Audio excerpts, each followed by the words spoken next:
YouTubers. I want to talk to you about an experimental cold weather load I came up with. First I got to tell you that not to try this at home. Don't do this.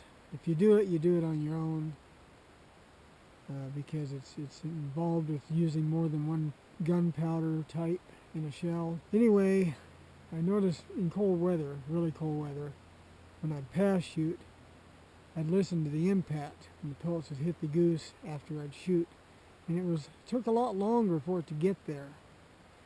So I decided, and I've done other tests.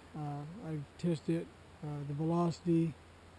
I have an instrument for measuring that, and it's always lower in really cold weather. Now, Alliance steel powder holds up pretty good, but in really cold weather, it loses speed too. So what I did is I took HS6 powder, which is a pistol powder. It's a faster burning powder. And normally, in a 10 gauge load, a large heavy 10 gauge load, I'll put in about 36 grains of steel powder with anywhere from 1.5 to 1 7/8. I've even done 2 ounces of steel.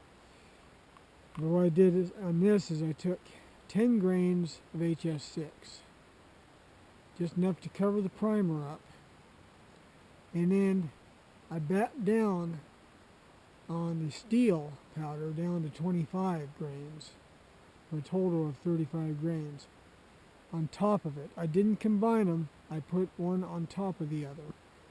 I kept the HS6 near the primer, so basically it got a good hot fire started to help get the slow burning powder going a little quicker.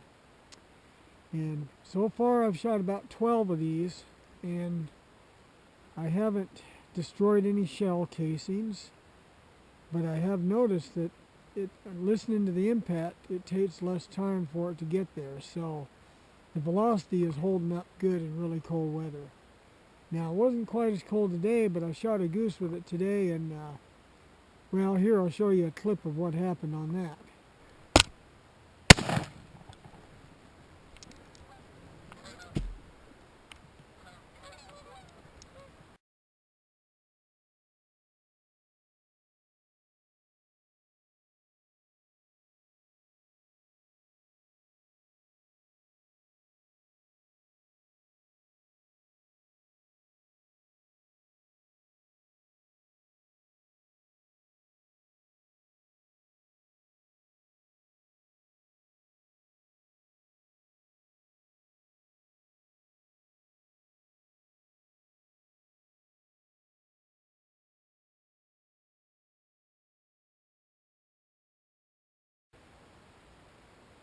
And that goose was dead straight away, and when I opened it up, it had all but 4 ribs were broken. All the ribs on one side were broken, and all but 4 were broken on the other.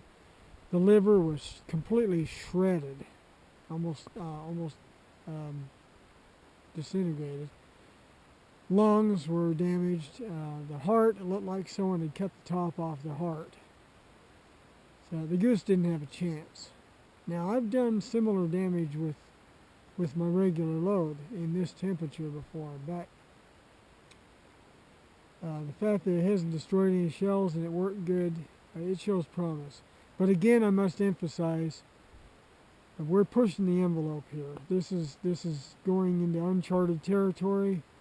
Don't have any instruments to measure what the actual pressure inside the chamber is. It's kind of a seat of the pants type of test, so I must advise against it. If you do it on your own. But for me, it's shown some promise, and I'm probably going to make more of them. Anyway, thanks for watching, and please subscribe to my channel.